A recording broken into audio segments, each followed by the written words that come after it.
hari umuntu upfa abantu barangiza bakarira mbese ni nkanjye umunsi napfuye bantu bakuru mwese muzaze kunshyingura utazazana akazi ke nshobora no kuzagaruka agenga mubaza impamvu simbabeje jewe.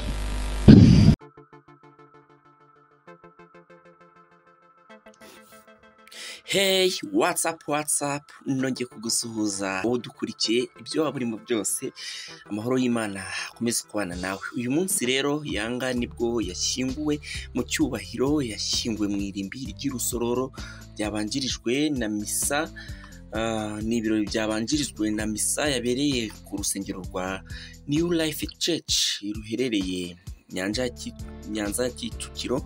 Umuhango watangiye saa 12 za mu gitondo, bajya gufata umubiri mu buruhukiro aho waruri ku Kacyiru. Nyuma yaho wahagejejwe uvuye muri Afurika y'Epfo kigera ku kibuga cy'indege Kanombe, bahise berekeza ku bitaro bya Kacyiru bizwi nk'ibitaro bya polisi, ariko nyine ni ibitaro bya Kacyiru. Rero hari byinshi byagiye bivugwa cyangwa se akigera no mu Rwanda hari byinshi wagiye wumva, twagiye tunabikugezaho. Gusa hari amagambo yagiye avugwa cyane, yagiye agarukwaho kuruta ayandi ayo ari yo yose. Ayo ngayo niyo ngira ngo turebere hamwe, niyo ngira ngo tuvugeho. Hari amagambo yagiye akunda kwibandwaho, yaba ari bamwe mu nshuti ze, yaba ari mu bavandimwe, mu muryango se, umugore we, mama we, abantu bagiye batandukanye bagiye bahuriza ku magambo atandukanye. Hari amagambo yagiye agaruka kurusha ayandi, ayo niyo ngira ngo nyine turebere hamwe muri kino kiganiro. Ndagusuje kandi nguhaye ikaze wowe inshuti yacu yakadasohoka.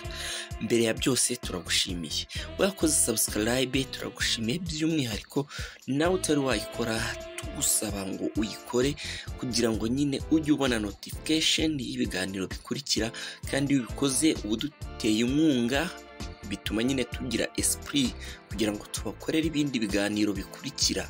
Rero ntiwibagirwe gusiga ukoze subscribe, ndetse ntiwibagirwe gukora like, comment nayo irakenewe.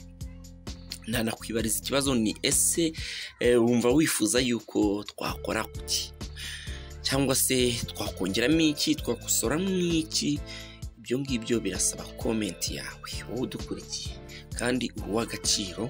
Tutagufite natwe ntabwo twaba duhari, ntabwo twaba dukora. Ariko nyine ntabwo ngutindira ahangaha tugaruka. Nk'uko rero nari mbikubwiye, nagira ngo tugaruke nyine ku magambo yagiye avugwa n'abantu batandukanye, yagiye yibandwaho, yagiye agarukwaho mu muhango gushyingura Yanga, kuva yakwitaba Imana kugeza aho ashyinguriwe, ndetse na nyuma yaho kugeza n'ubu ngubu. Ibyo nibyo ngira ngo turebeho. Gusa ndagusubiza inyuma gatoya, nibutse yuko nyine Thomas wamamaye ku izina rya Yanga yakuriye mu gihugu cya Uganda, aza kuvayo yiga mu mashuri yisumbuye. Icyo gihe araza batura mu nce z'i Remera, aho yakomereje amashuri, ariko akaba yarakundaga agasobanuye kubera yuko yajyaga byumva ku Bagande, biza gutuma nyine agakunda nawe akajyamo. Nubwo yari umunyeshuri akajya abikora ariko aniga, ndetse atangira kubona amafaranga. Yanga rero nyuma yaho yaje kuva mu gasobanuye ajya mu gukina sinema nyarwanda, usibye yuko atabitinzemo, abaza kubivamo, arakizwa nk'uko na mama we yabyivugiye yuko yifuzaga yuko umuhungu we Yanga akizwa. Nyuma yaho rero, ariko mbere yaho gato nyine, nibwo yaje kumenya n'umugore w'umuzungu, barashakana nyine bakora ubukwe, niwe babanaga. Aza kujya gutura muri South Africa bitewe n'uko nyine n'umugore we ariho akorera, aturayo. Ariko nyine akaba yari afite n'urugo rwe inaha mu Rwanda, ariho i Nyamata. Ariko nyuma y'uko amaze kwitaba Imana hari byinshi byagiye bivugwa n'abantu benshi, yaba ari Junior Giti murumuna we Sankara ndetse na mama we, inshuti ze bagiye babana mu buryo bugiye butandukanye, umugore we se, bose hari amagambo rero bagiye bahurizaho kurusha ayandi. Hari ijambo rivuga ngo umwana w'Imana. Iri jambo bagiye barigarukaho benshi bavuga yuko nyine Yanga yari umwana w'Imana, nta kabuza, ati Imana yaramuduhaye, ikindi kandi yongeye iramwisubiza kubera yuko nyine ari umwana w'Imana. Iyo ni ijambo ryagiye rigarukaho, yaba ari bamwe mubona kubwiye, bose abantu b'ingeri zose usanga ari ijambo bagiye bibandaho rivuga ngo umwana w'Imana. Hari irindi jambo rivuga ngo yagiye mu ijuru. Yagiye mu ijuru bivuze yuko nyine yagiye mu ijuru bitewe n'uko nyine yarakijijwe. Benshi nyine muri bo bagiye babigarukaho bavuga ko yagiye mu ijuru.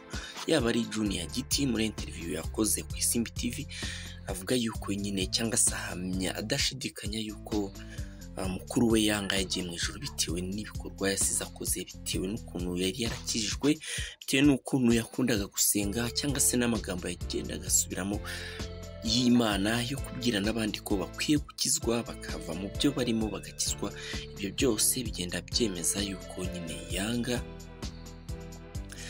yagiye mu ijuru, ndetse na mama we yabisubiyemo, yabigarutseho mu muhango wo kumusabira, bari kumusengera, avuga yuko umwana we yagiye mu ijuru byanga bikunda, umwana w'Imana yagiye mu ijuru. Kandi n'inshuti zagiye zibigarukaho, harimo abanyamakuru nka Sabe, harimo abanyamakuru nka Papi Ndahiro n'abandi bagiye batandukanye bari bamuzi, harimo na ba Rocky. Hari ijambo kandi rivuga ngo ntabwo tubabaye ahubwo turishimye. Wakwibaza uti ni ukubera iki se abantu bagize ibyago bapfushije bavuga ngo barishimye ntabwo bababaye? Mu by'ukuri na mama we wamwibyariye iri jambo yararivuze ngo ntabwo tubabaye ahubwo turishimye. Ikintu yagarutse avuga yuko kimushimishije nuko yavuze yuko umwana we yarakijijwe, umwana we yagiye mu ijuru, atababajwe nuko yapfuye, ahubwo avuga yuko nshimishijwe nuko yagiye mu ijuru. N'ubundi ya magambo araza nayo yuzuzanya. Umwana w'Imana yagiye mu ijuru, ntabwo tubabaye turishimye, dushimishijwe nuko yagiye mu ijuru. Sinditindaho iri jambo. Hari n'irindi jambo kandi rivuga ngo umuntu w'abantu.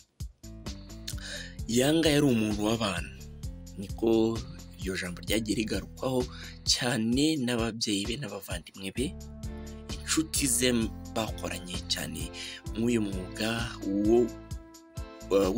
wo mu ruganda rw'imyidagaduro. Abo babanye bose bagenda babihamya, bagenda babigarukaho bavuga yuko yari umuntu w'abantu. Kandi mu by'ukuri n'abafana bagiye babigarukaho. Nagiye nkora inkuru musomera n'amakomenti y'abafana kugira ngo wumve buryo ki ari umuntu w'abantu, kuko yari n'umuntu w'abafana. Byose wagiye ubibona. Hari irindi kandi rivuga ngo yaradufashije. Mu by'ukuri nagiye nkora inkuru nkubwira ni ashobora kuba yaragufashije nawe uri kunyumva mu buryo bumwe cyangwa se ubundi. Niba umuntu ari public figure, niba ari umwinfluencer, hari ikintu aba yaragufashije mu buryo bumwe cyangwa se ubundi. Cyane yuko Yanga yashimisha abantu benshi, mugasobanuye slang nyinshi yagiye azana zikagukorera, wagiye ukareba ukaruhukiraho ukaragushimisha, kugeza na n'ubu there is many memories wibukira kuri Yanga ufite kubera Yanga. Aya rero ni amagambo agera kuri 5 nari naguteguriye, yagiye agarukwaho n'abantu batandukanye kurusha yandi. Nagusubiriramo, umwana w'Imana yagiye mu ijuru, ntabwo tubabaye ahubwo turishimye, umuntu w'abantu yaradufashije. Ayo namwe mu magambo yagiye asubirwamo n'abantu benshi cyane bagiye bahuriraho kurusha yandi. ndagushimiye kuba twari turi kumwe muri iki kiganiro kikaba kirangiriye ahangaha. Reka dusoreze hano tubane no mu bindi biganiro bikurikira, ariko kugira ngo byose ubone ntiwibagirwe gukora subscribe, like, comment, niba bitakugoye ukore na share kugira ngo n'inshuti zawe zijye zibona ibi biganiro. Jya wari uri kumva kuri mikoro ni Hero Willis.